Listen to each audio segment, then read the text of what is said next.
প্রধানমন্ত্রী নরেন্দ্র মোদীর দাবি, যুব সমাজকে ডবল ধোঁকা দিয়েছেন মুখ্যমন্ত্রী মমতা বন্দ্যোপাধ্যায়। হলদিয়ার সভা থেকে নরেন্দ্র মোদী বলেছেন, শিল্প নেই, চাকরি নেই, বেসরকারি ক্ষেত্রেও নিয়োগের জায়গা নেই। তার অভিযোগ, বাংলার যুবকদের বঞ্চিত করে অনুপ্রবেশকারীদের চাকরি দিয়েছে তৃণমূল সরকার। বিজেপি ক্ষমতায় এলে রোজগার মেলা হবে, যুব সমাজ চাকরি পাবে। टीएमसी ने बंगाल के युवाओं को डबल धोखा दिया है।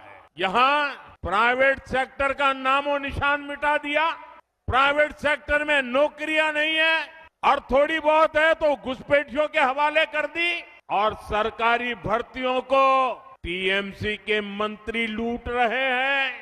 टीएमसी के भ्रष्टाचारियों ने हजारों युवाओं के, उनके परिवारों के सपनों को कुचल दिया है, कुचल दिया है। এদিকে প্রধানমন্ত্রী নরেন্দ্র মোদীর আক্রমণের পরেই মুখ্যমন্ত্রী মমতা বন্দ্যোপাধ্যায় বলেছেন, যুবসাথী ভিক্ষা নয়, ভাতা নয়, যুবক যুবতীদের চাকরির ব্যবস্থা সরকারই করবে। পলতার সভা থেকে মমতা বন্দ্যোপাধ্যায় বলেছেন, স্কুল পাশ করে কলেজে যাওয়া যুবক যুবতীদের হাতে টাকা থাকে না। সেই সময় অনেকেরই তো ইচ্ছে করে ক্যান্টিনে গিয়ে বন্ধুদের সঙ্গে খাবার খাই, একটু বাসে চড়ি।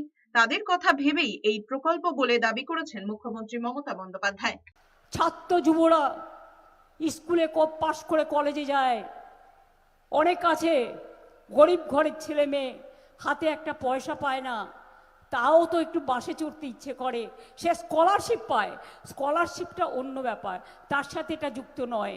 মনে রাখবেন, তারও তো ইচ্ছা করে আমি ক্যান্টিনে গিয়ে সবার সাথে একটু ঘুগনি কিনে খাই। এটা কি তার অপরাধ? তাই এটা ভিক্ষা বা ভাতা নয়, এদের জীবিকার সন্ধানও আমরা আগামী দিন করে দেব।